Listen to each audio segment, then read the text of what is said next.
Welcome to the deep dive. Today, we're jumping into something you probably haven't thought much about, but it has these huge hidden impacts. We're talking about bovine lead toxicosis, lead poisoning in cattle. Yeah, it sounds specific, but stick with us. Right. Our mission here is to really dig into the research, the guides on diagnosis, treatment, prevention, pull out the crucial stuff. And it's not just about, animal health. No, Okay. exactly. It hits farm profits hard, and even more importantly, it's a serious public health issue. hmm We're going to talk about some honestly shocking sources of lead on farms, things you wouldn't expect, and the hidden danger, even from cows that look healthy, to our food supply. It's quite something. Okay, so let's get into it. What exactly is bovine lead poisoning, and why should you care? Why is it such a big deal? Well, lead poisoning, or plumism as it's sometimes called, it's this complex disease. It hits multiple systems in cattle and other animals too. Basically, it messes with their brain, their digestion, their blood, their immune system, even fertility, kidneys too. Wow, so pretty much everything. Pretty much. And it comes directly from them eating stuff contaminated with lead. What's really striking is that lead is actually the most common toxin reported in livestock. It causes huge economic losses for farmers. Okay, that's significant for the industry. Absolutely. But the biggest concern, and this is where it really affects you, is the public health risk.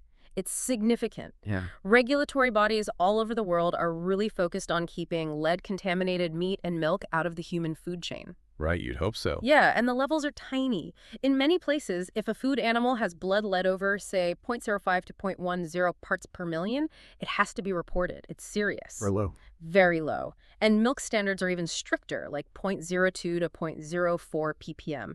There's even talk of pushing those limits down further. So you see, it's not just about sick cows, it's food safety costs, trade issues, regulations. It really highlights that one health idea, animal health, and human health are directly linked here. What happens on the farm can absolutely impact your dinner table. That really paints a picture. But you mentioned the economic losses. Is there ever a sort of tension there between a farmer needing to make a living and this critical public health need? How do they get balanced? Oh, definitely.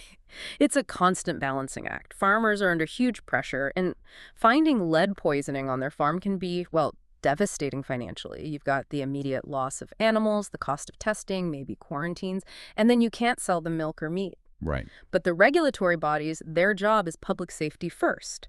So they have to enforce these strict limits, often meaning animals have to be removed from the food chain. It's tough. Usually public safety wins out, as it should. There might be guidance or some compensation, but it's a really difficult spot for producers. Okay, so where does this lead actually come from? This is the part that I found genuinely surprising in the research.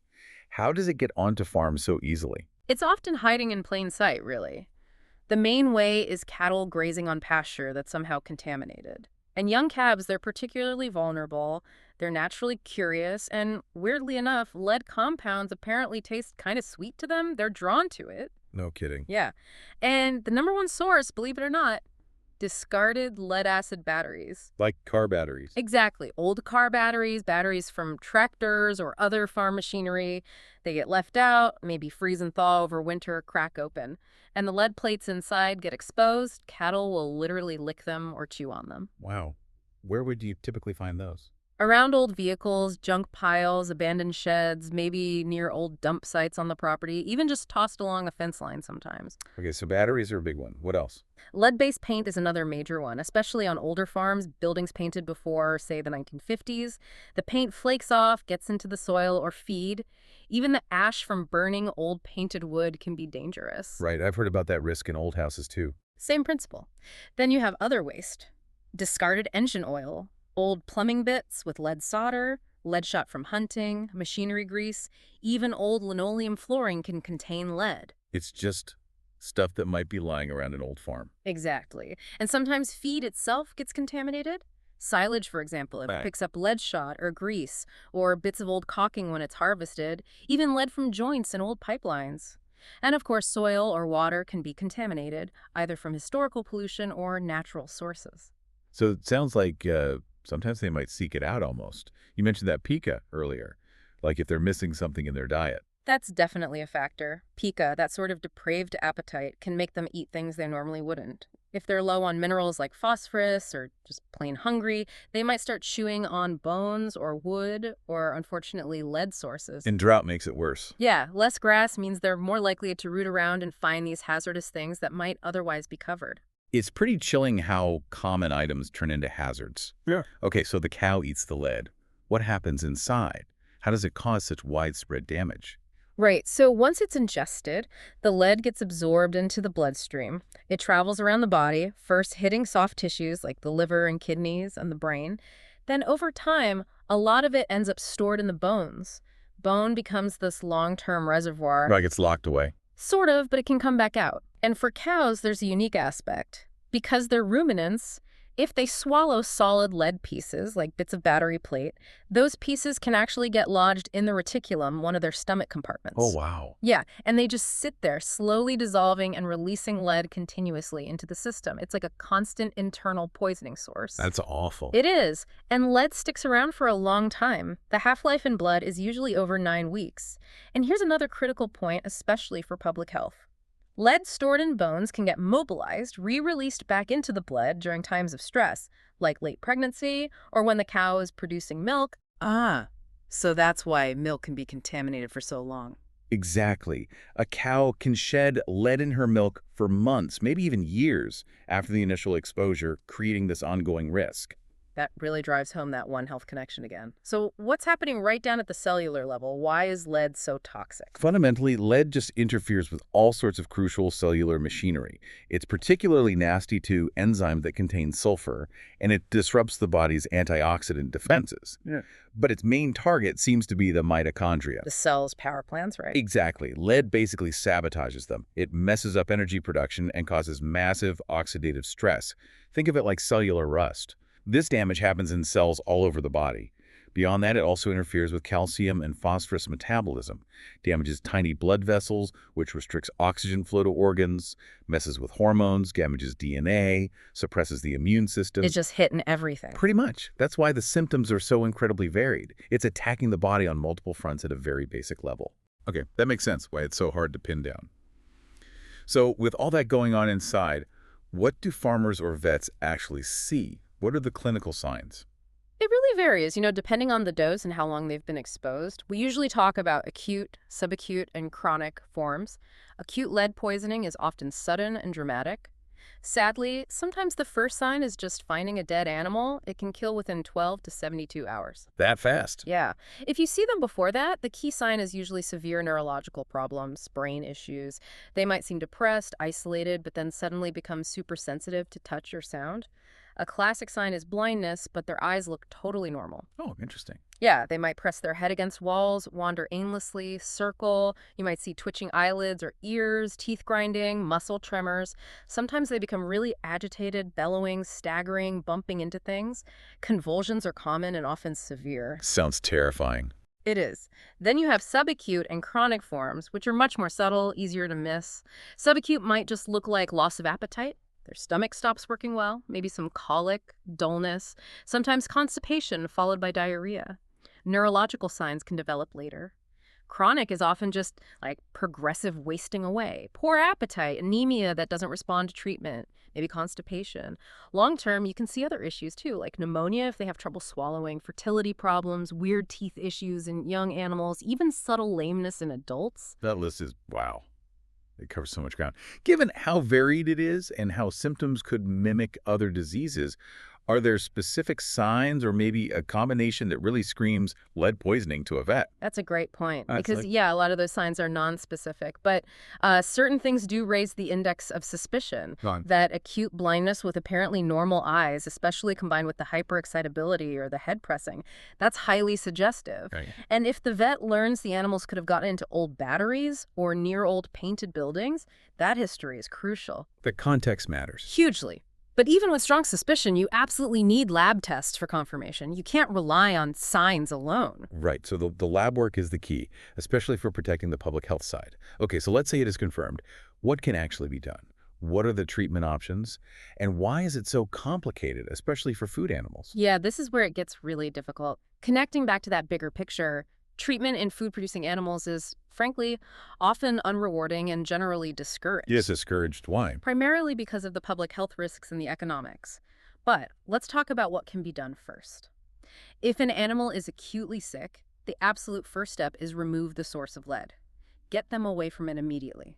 Then, supportive care is vital. Keep them calm, easy access to food and water. If they're having seizures, tranquilizers or barbiturates might be used. You can also try to limit more lead absorption from the gut using oral magnesium sulfate Epsom salts. Surgery to remove lead particles from the stomach is sometimes discussed, but rarely practical or successful. Okay, so try to stop more lead getting in, manage the symptoms. All right. Then there's something called chelation therapy. This involves giving a drug, usually calcium disodium edetate or Kali-to-Te. It basically binds to the lead in the bloodstream and helps the body excrete it. So it pulls the lead out. It helps, yes, but there are major limitations, especially for animals intended for food. One, the prognosis is often poor anyway, particularly if there's already significant neurological damage. Two, it requires intensive veterinary care, multiple IV doses a day for several days. It's very expensive for farm animals. Okay. Three, lead causes permanent damage. Chelation doesn't fix that. Four, there aren't many chelation drugs actually approved for use in food animals. And the biggest issue, number 5, tissue residues. Lead stays in the body, especially bone, for a very long time. Even after chelation, lead levels in meat and milk can remain dangerously high for months, even over a year. Ah, so even if the animal recovers, it's still not safe for food. Exactly. Milk lead can be above the limit even 60 days after the source is removed. So you have this prolonged food safety problem. There are some other therapies like thiamine, vitamin B1, can help with neurological signs, maybe antioxidants, but they don't remove the lead. So putting it all together, poor prognosis often, high cost, permanent damage, lack of approved drugs, and persistent dangerous residues. That's why treatment is strongly discouraged in food animals. Legally, animals with high lead levels cannot enter the food chain anyway. Often, sadly, the most responsible option is humane euthanasia and proper disposal, like deep burial or incineration. It balances animal welfare, public health, and the economic realities. That really highlights a tough ethical spot for farmers. It makes prevention seem absolutely critical. If treatment is so problematic, how do you stop it from happening? Absolutely. Prevention is everything here. And it requires, a really proactive, multi-pronged approach. Knowledge is key, but applying it is what counts. First off, environmental management. You have to be vigilant. Regularly walk your pastures, check your barns, actively look for and remove potential lead sources. Those batteries we talked about. Definitely. Collect any discarded batteries, especially broken ones. Clean up the lead plates and any contaminated soil around them. Look for old paint tins, scrape loose paint off old structures, clean up ash from any fires where old painted wood or lead materials might have burned. Get rid of other junk, sump oil, old linoleum, lead pipes, shot, grease, filters, caulking. Basically a thorough cleanup. A very thorough cleanup. Always scout new grazing areas for hazards before letting cattle in. And crucially, take used lead-acid batteries to proper recycling facilities. Don't just dump them. Okay, removal is step 1. What else? Fencing. Securely fence off any hazardous areas, garbage piles, old equipment graveyards, derelict buildings, bonfire sites.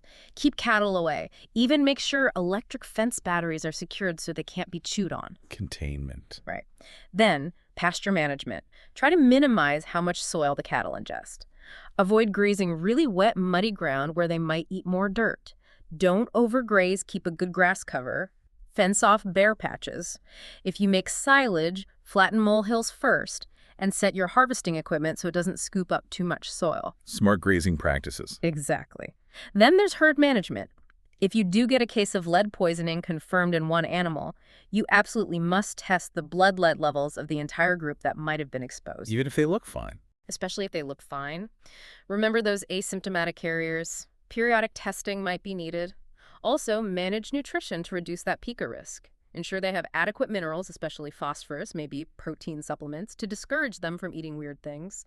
And finally, if animals are severely affected, humane euthanasia and safe disposal, deep burial, landfill, incineration are necessary. Quick note, Don't use lime on carcasses. It can interfere with decomposition and potentially preserve things like anthrax spores if that were ever a concurrent issue. Got it. And overarching all this are the public health rules. Any animal products with toxic lead levels must be kept out of the food chain, period. It's often a reportable disease, so vets have a legal duty to notify authorities. It's a really comprehensive strategy then. Protecting the animals, the farm's viability, and ultimately protecting all of us as consumers. Okay. Okay, so wrapping this up, bovine lead poisoning is clearly a serious, complicated disease. The sources are surprisingly common, diagnosis is tricky, and treatment for food animals is really limited because of those critical public health risks. Yeah, this whole deep dive, for me, it really hammers home how hidden dangers can persist in our environment, often from everyday things we've discarded and forgotten about, and it makes you wonder, doesn't it? Beyond lead, what other contaminants, maybe long forgotten ones, might still be out there quietly affecting health? Animal health? Human health? What's our ongoing responsibility, really, to look for these things and manage them for the future? That is a really powerful thought to leave us with. Something definitely worth pondering, maybe even looking into the environmental history of your own area. Thank you so much for joining us for this deep dive.